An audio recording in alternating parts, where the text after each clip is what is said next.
Denver beating Geralt 2-1 and Bly 2-0.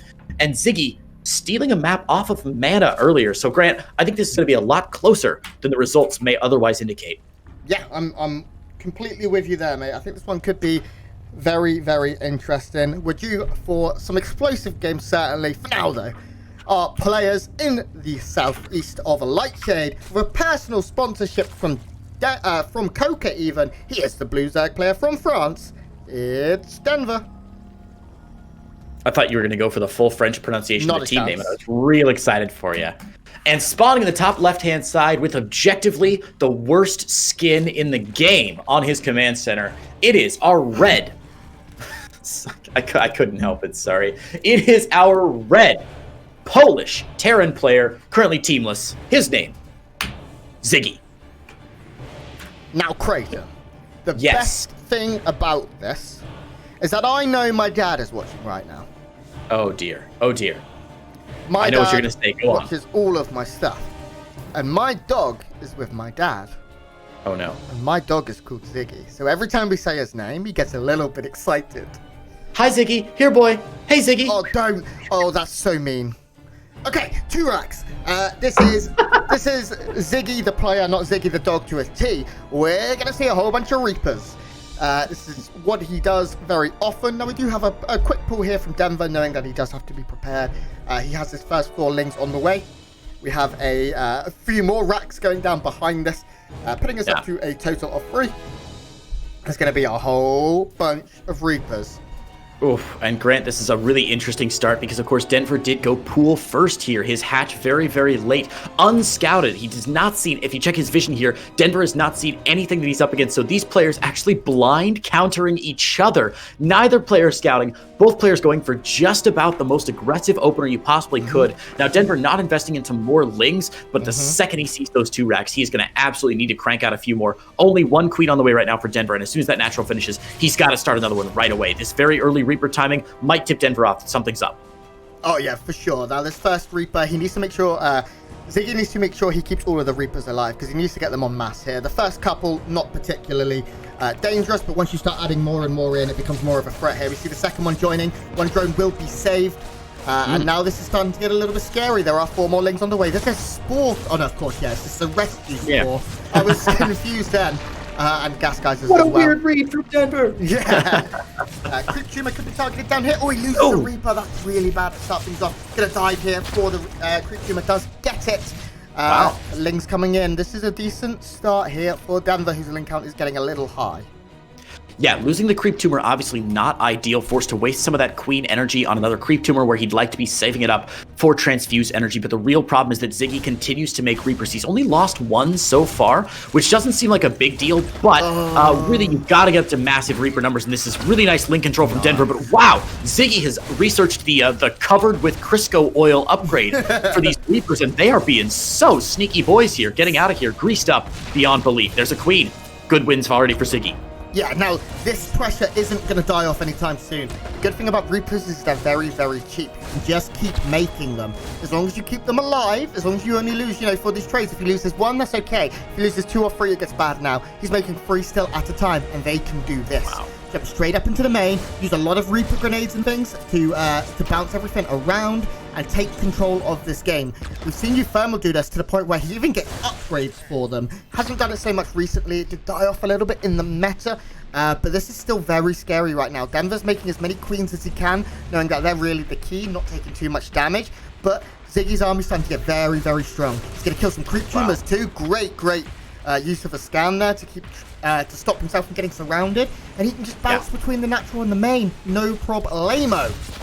Oh, and finds himself a nice spot on the ramp here. Going to be unable to get surrounded by these lings. The lings, as soon as they pop in, of course, are going to get grenaded down here. Beautiful positioning here by Ziggy. Look at that. Really abusing that space in the natural and the main here. This is such a powerful build when done correctly. Only the 4th Reaper going down right now for Ziggy. He's lost a few, but not enough. The army supply for Denver still in favor, but he's lost so much, Grant, here. This is so good from Ziggy. Grant, I had a real good fortune to talk to the master of this build, Kellisher, a while ago, and I asked Kellisher, what's the hardest part of this build? And I expected him to say micro or positioning or something. Macro behind it? Nope.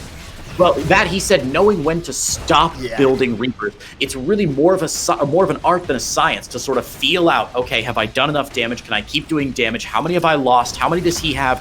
What's his response so far? Am I forcing out enough lings? And right now, Ziggy is reading this as yes to all of those questions. I'm still building Reapers. Even though he's got a factory, starport, and a third command center behind this, Grant, he's still cranking out a handful of Reapers, switching over to Marines now. But this seems to be a very smooth transition for Ziggy, who is way ahead, Grant, in almost every aspect of this game. This is the danger of this build, especially if you're not ready for it. You have to find that surround on these Reapers we're replaced, where they can't jump up and jump down. Right now, these Reapers are safe all day, every day, and every time Lings come anywhere near them, they just kill them. You can see one Reaper grenade will make these Lings disperse so they can't hit that surround. One shot will kill most of them. We do have a Baneling Nest finally coming down here, but behind us, everything standard for Ziggy. He is getting all of his tack options. Nice grenade here. He does look like he's finally going to lose a few. Going to jump back up. I'm not so sure about that. That should be the end of this pressure now, as Denver going to try and look for a counter-attack. But how many Marines are at the other side of the map? There are 5. There's a siege tank sieging up. It's just everything necessary right now for Ziggy to just move on with his game plan. Yeah, Z obviously just a little bit behind here, forced to drop that luxury high-rise supply depot. Finally, we'll clean up these Reapers, though, which is really nice. But don't be fooled by that army supply graph, guys. 25 army supply to 14. 1 or 2 good tank shots can absolutely stop these Banelings from getting anything done. There's only 1 tank out right now, which means he will need 2 shots to clear out these Banelings unless he's very, very careful with the shots. So we'll see how the splash damage is. It's all going to come down to Ziggy's target fire here. Tank gets 1 shot, 2 shots. There it is, but the Banelings do get in and break down that wall. Ziggy heavily supply block now, and the Ling's going to flood in, Grant. Yeah, but I think there's enough here. There's Marines in a decent concave. There's a tank offering a lot of support as long as he fires correctly. Even a couple of SCVs coming off the line. A second tank will come. 1 Marine standing strong, left to tell the tale. And Ziggy takes really only 5 SCV damage. He's at 52 to 27, Creighton. Grant, if you want to lose all of our Zerg viewing audience right now, I dare you to press Shift-I and show what that income graph looks like. I don't have it enabled. Oh, that's right, you don't. You got to play with the game heart, man. I know. Anyway, really interesting build here from a really interesting income graph from Ziggy, who's now 1,300 resources per minute ahead of Denver. 54 CVs to just 40 drones, and all those drones coming in the last couple minutes or last couple seconds of this game even. Now, Grant, Denver going for Evo Chamber behind this, and not just one, but both Evo Chambers behind this. Do you like this play from Denver, or is he investing too much in his infrastructure right now, leaving himself open to a counterattack from Ziggy? I don't think he has any choice. He really doesn't. He tried to break in with a Baneling attack, but the tank was there, and the second tank popped in time alongside a little bit of bio to hold it. There's nothing else Denver could do. He could throw another wave of Banelings, but there were 2 tanks, which he did get the opportunity to see. He has to try and macro now. It's his only option, and he is going to cut corners. He has done nothing but make drones for ages now to try and catch up, to try and get into the 60s. He's still behind in income, not by quite as much, but Ziggy is having a field day. This is where he is comfortable. Now, the one thing is, Ziggy is known as a Reaper player. He's known as an early game player. Can he close is a different matter. Can he feel confident? Does he know how good a position he is in? He's getting everything he needs to build a scary mech army here. But it's still very difficult to do. Now, Grant, we haven't seen a whole lot of maps on Lightshade yet, and I know that seems silly when we have been literally casting games in the new map pool for a month now. I'm sure my Lightshade games are probably up to at least 100 just to watch.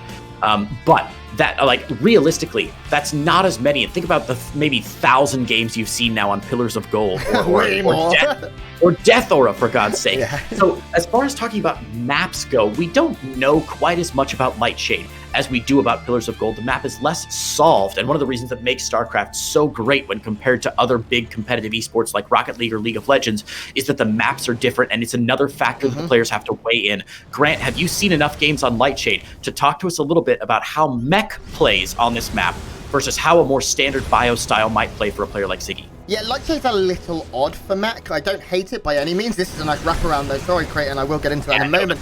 These Hellions getting caught.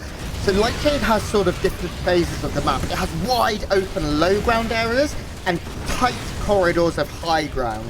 And anywhere where there's tight corridors, mech love, because mech doesn't want to get surrounded. Mech wants to siege up in a place where it can prevent being swarmed on. But any area where it's very wide open, it's a little bit more difficult for mech. It allows for run-bys and things like that, which mech is notoriously struggles a little bit more than bio to deal with. So it's going to be difficult. I think the main thing for Ziggy is he needs to get to the other side of the map when he's comfortable and find a position that he can hold and improve on. For now, he is really, really powering up on macro. You can see he's getting every upgrade that he can. Blue Flame is on the way. He's getting falls. He's getting two ship weapons and armor. Adding on plenty of factories. This is a very aggressive style of mech. And here we go. This is the move out that I was waiting for. He has a very scale. I mean, it's 86 to 38 army supply of heavily upgraded mech right now. This is very... Jesus. Denver's in... Grant, look, punch A, Grant, and just look at the army value right now. There we go. Denver's army has 150 gas in it. Yeah. Like to the what? almost 2,000 from Ziggy, 1,850 from Ziggy. And it's just banelings. He is adding on 10 more banelings, which is nice, but Grant, I don't think Thors and tanks care too terrible much. Plus Blue Flame Hellions, a little handful of bio here. Really nice composition. Now, there is a good bling run by here in the third base. A couple banelings go down, but honestly, Ziggy, I think, is happy to sacrifice some more of his income, or some more of his economy at this point. He's setting up for a game-ending push now. This does put a bit of pressure on Ziggy to absolutely win with this push, but I think that was his goal all along. This push never intended just to, like, soften up Denver a little bit. This push intended to straight up murder a Zerg, and I think, Grant, he still has a good chance of doing that. Yeah, Roaches and Ravages being made right now, but guess what? There's no upgrades for them. The upgrades are purely in melee, because Denver expected to be playing Ling Bane, and he can't do that against this army. Queens have no upgrades apart from the armor. As soon as these tanks get in range, the tank's very far away right now. Here we go, now moving forward a little bit. There's just no way, I think, for Denver to push this back. He's doing a pretty good job of keeping the fight very split, very far away. None of the units able to hug one another, and Bile's coming down on top of some of these tanks. But look at what's walking across the map here. More tanks, more force, which destroy Roaches. And I think, unfortunately for Denver, there is the G, and Ziggy gets a map win. Yeah, Ziggy, like we said, again, I know I said at the beginning of the game, and I don't want to like toot my own I'm right horn, but if you had looked at these players' records before this game, you would have said, well, Denver's 2-0, Ziggy's 0-2, must mean Denver is just straight up the stronger player, and Ziggy showing us there that there's a reason he is qualified for this event. There's a reason he often qualifies to the DreamHack events. A very scary player here. That initial pressure, that initial Reaper pressure, so strong. And then, of course, the transition into mech behind that, just absolutely gorgeous. Denver stymied at every turn, really struggling there in the end game. I love it, Grant. There's only one counter to about 8 Thors on the map. And do you know what that counter is? 8 Thors on the other side of the map. I mean, yeah, that's a pretty good one. If you're playing, is that what you're looking for? Honestly, the answer is don't let your opponent get to 8 Thors. Okay. Like, what do you do? Yeah, you can get investors in Neural Parasite, and sometimes that is one way to pull it out if you're in the very late game here. But with the timing that Ziggy hit, there's, I mean, just straight up nothing Denver could do. Really nice rotations there from Ziggy. I'm jazzed. Yeah, I'm jazzed. And it all comes off of that Reaper opening. And here on Jagannatha, I would not be surprised to see it again. It is typically considered to be a Zerg favored map, but also it's very good for what we have seen from Ziggy, in that you can get Reapers across, you can jump up between the main and outside of the third very easily. Oh my gosh. Players currently teasing us with the colors, but now we are moving in to get the game started. And I'm interested to see if Ziggy can take us 2-0, which would be his first series win of not just this tournament, but I also believe fall. He didn't take a series. I think you're correct there. I think he went 0-7 in fall with some good map wins, but not able to close out any series. And I think most importantly, Grant, we're starting to get into the meat of these groups, right? This is the third match that these players have played. So the records right now are either 2-0, 1-1, or 0-2. But if these players, if Ziggy does get, I'll call it an upset win, because I think Denver's still probably the favored player by a little bit. Yeah. But if Ziggy's able to get this upset win, it's going to really make this bracket ugly as sin, turning 2 of the players into 2-1s and 1-2s, and sort of jamming all the players in Group A into that middle area, making it much more difficult to emerge. And what that's going to mean later on in the tournament is that map wins are going to become incredibly important. Yes. Yeah, and I've just had an opportunity to look and it wasn't fall, it was summer. So this would be the first win since DreamHack Summer for Ziggy if he can take the series. But for now, his opponent in the southwest of Juggernaut, he is the Blue Zerg player with a personal sponsorship from Coca. What's his team name, Creighton Olsen? Coca Authentica Pepite. It is Denver. That was teamwork. Grant, we are so bleeping pro. We are unbelievably good. Yeah, we are. Man. Spawning in the top right-hand side in the red, it is our Polish Terran player looking to close out this series for his first match win ever in the ESL DreamHack events since the beginning of the year. It is Ziggy. Hatchery first, Creighton Olsen. Wow. Wow. Denver. Bold plays. Bold plays here. It's a hatch gas pool, Grant. Man, you love to see it. You love to see it. I mean, as a Ziggy fan, you certainly do, because he is doing the same thing again here. He is going for multiple racks. 3 racks Reaper is traditionally how it will start off, with sometimes more racks being added, or it really depends how it plays out. But the name of the game here is to get a bunch of Reapers, force out 9 million Lings and Queens, and then transition behind it with a couple of CCs and everything that you need to move the game forward, and take out a win based off of your early advantage that you gain with the Reapers. Yeah, I love this build from Ziggy, and Grant, just based on the build order alone, you can tell it's something he does all the dang time. The very specific second that he drops that second refinery, I think a lot of players, when they start with multiple racks Reapers, will just drop both at the same time because they know they need a lot of gas here, but Ziggy has it timed to a T. Yep. That second refinery coming down, the third barrack up on the high ground, building like 2 barrack, and then into the third one here. Just so well executed by Ziggy. And again, Denver failing to drone scout, which is pretty standard in ZVT, really. You don't drone scout that often, but Ziggy gets in, and we'll see the timing here that Denver does have that natural hatchery down very early, and he's got to be rubbing his hands greedily together going, yeah. Yes, like a Disney villain. Yeah, certainly. And Ziggy is like a Disney villain. He's got like the curly mustache and the long curly hair. Does he really? Yeah, he looks like a Disney villain. Catches a couple of drones early. That's nice. Oh, just the one, sorry. But also a few of the Lings. He has now killed 2 Lings and 1 drone. Already a good start to this. Reapers, for those of you maybe unfamiliar with what this unit does, they regenerate health as well. So he's now going to back off a little bit, let his Reapers build up some of those hitty points, and then he's going to come back in. He wants to try and kill creep tumors as they go down to prevent big surrounds and things. He is going to wait. Yeah, nice control here, as you can see. Just knocking away these queens. If you can get the queens killed early, that's a lot of the DPS that the Reapers don't want to have to deal with here. Third queen popping out here. But Ziggy is soon going to start looking to jump up into the main, I imagine. Has he lost many Reapers yet? Just 1. One. Not bad by any means. I think, obviously, 0 is better than 1 here. But 3 racks Reaper production in full swing right now. And what is Ziggy going to do? He's continuing to make Lings and Queens. He did manage to get his third down a little bit quicker this time. But Ziggy is getting that second and third CC down at home. And he's really in a great position as long as he doesn't get shut down too quickly. Yeah, as we said in game number 1, it's always a bit of an art more than a science to know when to stop making these Reapers, when to engage. And the key for Ziggy is going to be that he wants these Reapers to not be at full health the entire time. It's a lot like medevac energy. If your Reapers are at full health, it means you're not being as aggressive as you really should be. So Ziggy's stepping back, waiting for his Reaper bunch to get up to about 8-9 Reapers here. 9 Reapers total right now. Waiting for those to get up to full health. Maybe just being a bit more passive than game number 1. And that does allow Denver to sneak a lot of Lings out right now. And he can use these either to surround the Reapers later or to even do a bit of a run by. There's not much back home for Ziggy. I do want to just say really quickly, Grant, you did say the Reapers have those hitty points available to them. Do you ever laugh when you read like a manual for an old game and they call HP health points? Yes. It just feels so wrong. Always hit points to me. I don't know why. Health points. And MP, sometimes you read it as magic points. I'm like, no, it's mana points. Right?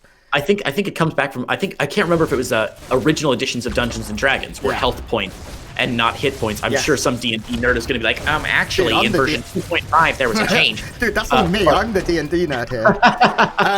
Anyway, you said hit points, and I was just thinking how funny it is that when you look at an old game, they're like, the player's health is represented by health points. And taking damage results in a loss of health points. Keep your health points above 0 to win the game. This is Good going rotation very here well for for Ziggy, though. Ziggy. Yeah, Yeah, going he's very really well. controlling this magically right now, and he's starting to pick off the queens, and they are really the big threat here because this amount of Reapers can stand and fight Lings very effectively. One thing Ziggy hasn't done is he's never jumped into the main this time, which means he hasn't got quite as much information. A little bit more difficult here on Jaggernaut to do so. And Denver's drone count actually isn't as far behind as it was the last time. Denver's not going to be moving into a mid game as behind. He is now starting to get his roach warren and power out of this. A nice fight here, looking at things for Denver. Let's take a look at resources lost. You can see here Denver has lost more, 31, making that 32 units. But they are mainly Lings, 5 Reapers going down. I think we'll be moving into a game, but I mean, this base is getting low. Yeah, this reminds me of early game ZVZ, where you're like, okay, the Zerg didn't run by, didn't do anything, didn't kill any drones or anything, and then you look at the third base and you go, oh, but he's got a third health left on his third base, making a very attractive target for later in the game. But you're absolutely correct earlier, Grant, when you said Denver is not that far behind in drones. Last game, the Reapers were able to pick off a significant number of drones by bouncing into the main, bouncing into the natural, and being a bit more aggressive. Sure, Ziggy lost more Reapers, but he was able to get that crippling economic damage done that really started to sort of nail the lid onto that coffin for Denver last game. This game, though, he's feeling confident enough to get not just roach speed off this Lair tech, but a very quick Spire relative to his opener here. So Spire could be a bit concerning for Ziggy, who is going mech yet again. But if he cranks out nothing but tanks and Hellions, I don't know if you know this, Grant. I'm going to drop some really impressive StarCraft. Wait, Creighton, we've been working together a long time now. I think I can read your mind. Are you ready for this? Oh, please tell me. What am I going to say? Tanks and Hellions can't shoot up. You nailed it. That's absolutely right. I knew it. And you know what else can't shoot up are Reapers that are dead. Yeah. Cleanup of the Reapers here by Denver, but he did sack 7 drones to get there. So that means the drone and SCV count even. Grant, I'm still going to give a mild advantage here to Denver. Yeah, I think so. The first CC is up for Ziggy, and of course he has Mule, so economically he's not going to be too far behind. I guess the good thing here for Ziggy is that he has begun Thor production and has his first couple already on the way. In terms of units, we can see now that he has a couple of tanks, not too many, a little bit of bio left over. It looks like Denver, though, is really going to meet this sort of economy with a very strong economy of his own. Just kidding, there's a Nidus Worm. So, okay, he is now going to try and abuse the fact that the Terran mech army won't be too active on the map. It's typically going to move together and a little bit slower. And having that Nidus Worm could be nice. He is losing his Overlord. The only Overlord he has at the other side of the map here, actually. So, I'm not sure if this Nidus is going to be too efficient. But we do have the Lings coming in now for a surround on this floor. Yeah, Lings are good. It's so funny that Lings are good against Thors. It just makes me so happy that like this, it's like a David and Goliath thing where 37 Lings surround that Thor. And I just love imagining the Thor pilot like desperately like machine gunning at his own shoes to be like, no, and getting taken down. So good Thor win there. And Grant, I don't know if you know the ratio that's efficient to trade. I think it's 10 million Lings for 1 Thor is still worth it. Something like that. So good start there. The Thor is going to be very, very important here as we see this 12 Swarm Host pop out for Denver, rather. We know that Swarm Host is going down in a fairly safe place, as you pointed out earlier. No way for it to get up into the main, which means these Swarm Hosts are going to do massive damage. The fewer Thors that are here, the fewer Locusts are going to get picked out of the air, and the more damage they're going to do on the ground, Grant. I really like Denver's position here. As much as I hate Swarm Hosts, I think it's a really good call. Yeah, definitely. I to be honest, because we see the style so rarely, I didn't remember Swarm Hosts existing. No, I didn't expect it. I thought maybe he was going to go for like a quick hive and go into Brutals or something, but that's not the case. These Swarm Hosts now take complete control of the main. They can shut down the production, and this is going to put the onus now onto Ziggy. He's going to have to go, I think. He can't just sit here and allow this. One thing Swarm Hosts don't do is fight head-on too well. They're not great in between waves of Locusts. So if Ziggy can put the pressure on here, and he is now actually catching a good group of roaches with a lot of unseized tanks, I don't know if it's going to be quite enough here for the Terran to break this, as the army is mainly Hellions without Blue Flame even, and this is a lot of units going down right now for Ziggy. Denver just took a commanding lead in the game. And Grant, we talked earlier about what the right ratio is to trade between Hellions and between Lings and Thors. Do you know what the right ratio of roaches and tanks is? It's about the same. I would gladly throw away 10 roaches to take out 1 or 2 tanks from a heavily meched army, and Denver's in a position where he can afford to throw away roaches like that because, as you said, so dang far ahead. Economically, Denver barely in the lead, right? Maybe 600 minerals and gas per minute. But militarily, there's no question. Denver in such a strong lead, even though a lot of his army supply is tied up in those swarm posts that are sort of on and off units with the waves of locusts that come out. It's still a really nice spot for him to be in, and he's able to just keep a lot of pressure right now. Ziggy's got to stay back home and defend against this, which is not what you want from a mech army. You want to be pressured to this side of the map. Yeah. Or you can just leave. That works too. Or you can just leave. Also a good one there. Denver gets, I was going to say gets the GG, doesn't quite get the GG. Gets the game, but not the good. Gets the game, wins the series wins the game altogether. And Grant, for the second series in a row, the B stream is now hashtag for B, best, bald, British, and balanced. We've got a game 3 between Ziggy and Denver. This would be cool. Ziggy, a very emotional player. It's sad to see him obviously leaving in that manner. We don't like it. We like the most. We like everyone to be happy with their StarCraft, but it is frustrating to lose sometimes. And Swarm Hosts are a frustrating unit to play against. We all know it. Yeah. So we will be getting into map 3 very shortly. Just waiting for our players to be ready. And map 3 will be here on Death Aura, which isn't. We said this off from the beginning. Juggernaut is a Zerg map. It's kind of. Or it's certainly favoured right now as a Zerg map. Right. But now we move on to a map that's considered very balanced. And will Ziggy go for 3 racks Reaper? I don't know. There's a reason that Death Aura stayed in the map pool. A really well-designed map. Death Aura, of course, designed, I believe, I'm going to get the name wrong. I want to check and get this right because I really do want to give credit to the map maker. I think it's a Maris map as well. So no surprises there. Not only does it look gorgeous, it is also a really well-balanced map. Maris, one of the most notable map makers in the map pool. I believe 3 of the current 7 maps are all designed by her. She is incredible. But Death Aura, LE, going to be here for game number 3, Grant. And I want to talk a little bit, after we introduce our players, about what the win would mean here for Denver, as opposed to the win for Ziggy. So if you want to introduce our first player, and then we can get into it. Our first player in the top left, I think he may be considering doing something cheeky here. He is the Polish Terran player. In the red, it's Ziggy. I'm sure Ziggy has no idea what you're talking about, Grant. Something cheeky with an SCV out this early? No way. 2 SCVs out this early? Yep. And in the bottom right-hand side, in the blue, representing France, and with a sponsorship from Coca Authentica Pabit, it is Denver. Notably a big fan of American folk singer John Denver. That's where he got his name from. True facts. Wait, really? If you go to Denver's Twitter, he's going to say it's from some French show about a dinosaur, but he's actually lying to you. I know more about Denver's username than he does, and I'm telling you right now, he's the world's biggest John Denver fan, owns all the vinyls. Sees the SCV, and now he should know. He should know. Good scout. Good scout by Denver here. And Grant, what does Denver do now? You've seen the three triple. Let me start over. You've seen the triple proxy racks. What do you do as Denver to hold? Pull a bunch of workers, which is exactly what he's done. He is going to stop at least one of these from getting up. Most likely 2 should not be able to complete their building here, as the SCVs will go down. More SCVs will need to be sent across the map, and that is exactly what is happening here. So only 1 Marine in production at a time right now. That's fine here for Denver, because his pool is on the way. He's buying himself a lot of time, and time is of the essence. It is the one resource that Denver needs right now, because ultimately, if he can get time for his pool, get time for queens, stop bunkers going up as well, this becomes a considerably easier hold as time goes on. Yeah, that slowdown cannot be overstated. So good, because Denver did go for that hatch gas pool opener, I believe, Grant. So very standard stuff out of Denver. And pardon me, first bunker does go down. How many lings does Denver need? Is 4 enough? No. Pardon me, is 4 enough? And is 1 spine crawler going to be enough? The spine is nice. He needs to bring drones with us, and that's exactly what we're seeing now. He's going to focus the Marines for now, probably have the lings take down that SCV. That's going to be the case. Going to target the bunker. 1 SCV does go down. Second one will follow. Did the bunker complete? It looked very close for a moment. No.